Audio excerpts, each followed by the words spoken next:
So unit 7ல் நாம் next பார்க்க போகிற டாபிக் வந்து பார்த்திங்கன்னா நெக்ஸ்ட்டு பார்க்க போகிற யூனிட்டு 7. அதில் ஃபஸ்ட்டு டாபிக் வந்து இந்த டாபிக் வந்து பார்த்திங்கன்னா ஃபுல் அண்ட் ஃபுல் ஸ்பெக்ட்ரோஸ்கோப்பியை பேஸ் பண்ணது தான்.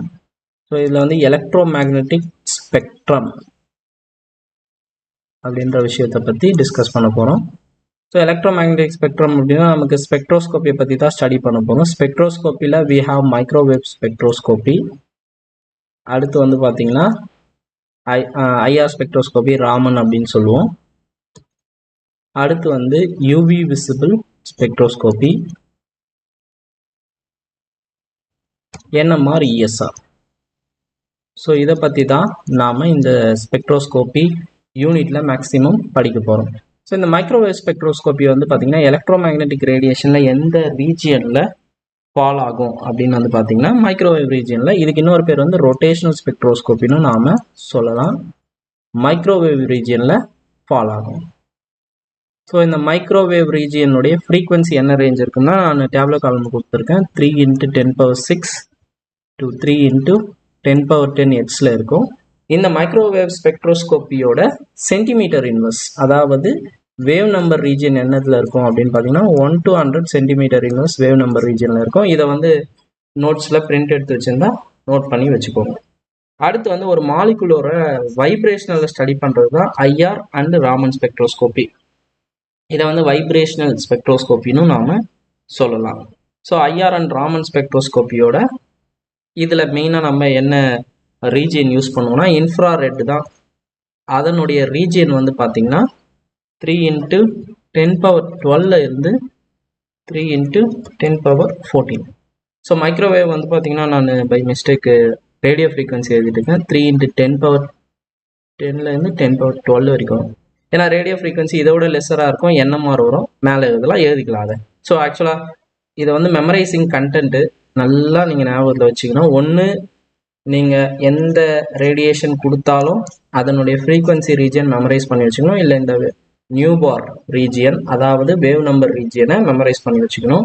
இல்லை அட்லீஸ்ட் எந்த ரேஞ்சஸில் வந்தால் என்ன ரேடியேஷனை ரெப்ரசன்ட் பண்ணுது அப்படின்றதையாவது நீங்கள் கண்டிப்பாக தெரிஞ்சு வச்சுக்கணும்.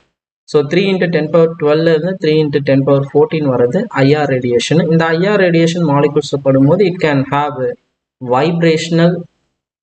Vibrational motion in case of molecule. So அதை பேஸ் பண்ணி ஸ்டடி பண்ணக்கூடிய அந்த கான்செப்ட் தான் IR and Raman spectroscopy. Vibrational ஸ்பெக்ட்ரோஸ்கோப்பின்னு தான் அதில் மெயினாக நாம் சொல்லுவோம். ஸோ இதில் இந்த ஐஆர் ஸ்பெக்ட்ரோஸ்கோப்பியோட வேவ் நம்பர் எங்கேருந்து எது வரைக்கும் யூஸ் பண்ணுவோம் அப்படின்னு பார்த்தீங்கன்னா around 500 to 4000 centimetre inverse. 500 to 4000 centimetre inverse. So இந்த மைக்ரோவேவ் வந்து பார்த்தீங்கன்னா 1 to 100 சென்டிமீட்டர் இன்வெர்ஸ். ஸோ அடுத்து ராமன் ஸ்பெக்ட்ரோஸ்கோப்பிக்கும் ரீஜியன் வந்து பார்த்தீங்கன்னா அரவுண்டு வைப்ரேஷனல் அண்ட் ராமன் எந்த ஸ்பெக்ட்ரோஸ்கோப்பி எடுத்தாலும் நீங்கள் இன்ஃப்ராரெட் தான் we are going to use. Infrared region தான் ஃபால் ஆகும். ஆனால் நம்ம மாலிகுல்ஸை எந்த சென்டிமீட்டர் இன்வெர்ஸ் ரீஜியனில் ஸ்டடி பண்ண போகிறோம் அப்படின்னு பார்த்தீங்கன்னா அரவுண்டு 12,500 சென்டிமீட்டர் இன்வெர்ஸில் இருந்து இது வந்து நீங்கள் நோட் பண்ணி வச்சுக்கோங்க 25,000 சென்டிமீட்டர் இன்வெர்ஸ் ரீஜியன் வரைக்கும் ஸ்டடி பண்ண போகிறோம்.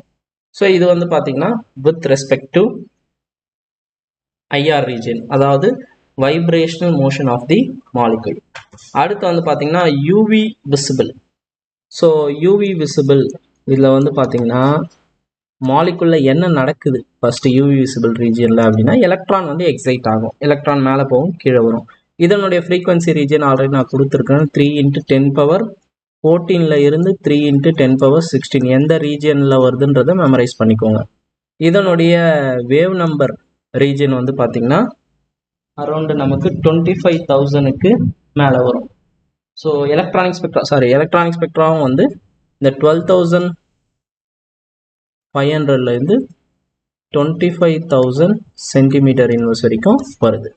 So around UV visible radiation we can study in 12,500லேருந்து 25,000 centimetre inverse வரைக்கும் we can study. ஸோ இது வந்து பார்த்தீங்கன்னா டைரெக்டாக மெமரைஸ் பண்ணக்கூடிய கண்டென்ட்டு ஞாபகத்தில் வச்சுக்கோங்க. This is about UV visible. இதுவே வந்து இதை விட இன்னும் கொஞ்சம் எனர்ஜி அதிகமாக எக்ஸ்ரேஸ் எக்ஸ்ரேஸை வந்து மாலிகூல்ஸ்க்கு அடுக்கும்போது நம்ம ஃபோட்டோ எலக்ட்ரான் ஸ்பெக்ட்ரோஸ்கோபி ஸ்டடி பண்ணலாம். இதில் வந்து எக்ஸ்ரே அனுப்பும்போது இதனுடைய ரேஞ்ச் வந்து அப்படியே லைனாக நான் எழுதுறேன். 3 × 10^16 3 × 10^18 வரைக்கும். ஸோ ஸ்டார்டிங் அரௌண்ட் நம்ம வந்து பார்த்திங்கன்னா 3 × 10^10 ஆரம்பித்தோம்.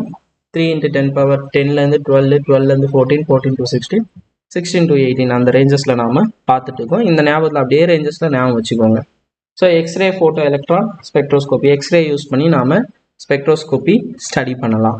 ஸோ இதுவே வந்து எக்ஸ்ரேக்கு பதிலாக when we have gamma rays, so gamma rays use பண்ணும்போது அதனுடைய ஃப்ரீக்வன்சி ரேஞ்ச் வந்து 3 × 10^18 இருந்து 3 × 10^20 வரைக்கும் வரும். ஸோ இது வந்து பார்த்தீங்கன்னா மாஸ் பேஸ் ஸ்பெக்ட்ரா அப்படின்னு ஒன்று சொல்லுவோம், இல்லைனா nuclear gamma resonance fluorescence spectroscopy அப்படின்னு சொல்லுவோம். NRF அப்படின்னு சொல்லுவோம், nuclear gamma resonance fluorescence spectroscopy. இதில் சோர்ஸ் வந்து காமா ரேஸ் யூஸ் பண்ணுவாங்க, அதனுடைய ஃப்ரீக்வன்சி ரீஜியன் இது. ஸோ இதில் வந்து நம்ம NMR பற்றி பேசலை, கரெக்டுங்களா? அதே மாதிரி இஎஸ்ஆரில் வந்து பார்த்தீங்கன்னா நம்ம என்ன சோர்ஸ் யூஸ் பண்ணுறோம் அப்படின்னா இஎஸ்ஆர் NMRலாம் நம்ம ரேடியோ ஃப்ரீக்வன்சி ரீஜியன்ஸை யூஸ் பண்ணுவோம். ஸோ ரேடியோ ஃப்ரீக்வன்சி ரீஜியன் வந்து பார்த்தீங்கன்னா என்ன ரீஜியனில் இருக்குது அப்படின்னா 3 × 10^6 இருந்து 3 × 10^10 வரைக்கும் மெகாஹெர்ட்ஸ்லேருந்து கிகாஹெர்ட்ஸ் வரைக்கும் வரும். ஸோ இதனுடைய அந்த வேவ் நம்பர் நீங்கள் ஸ்டடி பண்ண மாட்டோம். நீங்கள் NMR பார்த்தீங்கனாலும் சரி, இஎஸ்ஆர் பார்த்தாலும் சரி, மெகாஹெர்ட்ஸு கிகாஹெர்ட்ஸ்ன்னு தான் பேசுவாங்க. ஸோ NMR பொறுத்த வரைக்கும் அரௌண்டு 5 to 100 மெகாஹெர்ட்ஸ் வந்து சோர்ஸ் யூஸ் பண்ணுவாங்க. இதை வந்து மெமரைஸ் பண்ணி வச்சுக்கோங்க NMRக்கு. ஸோ இதுவே வந்து இஎஸ்ஆர்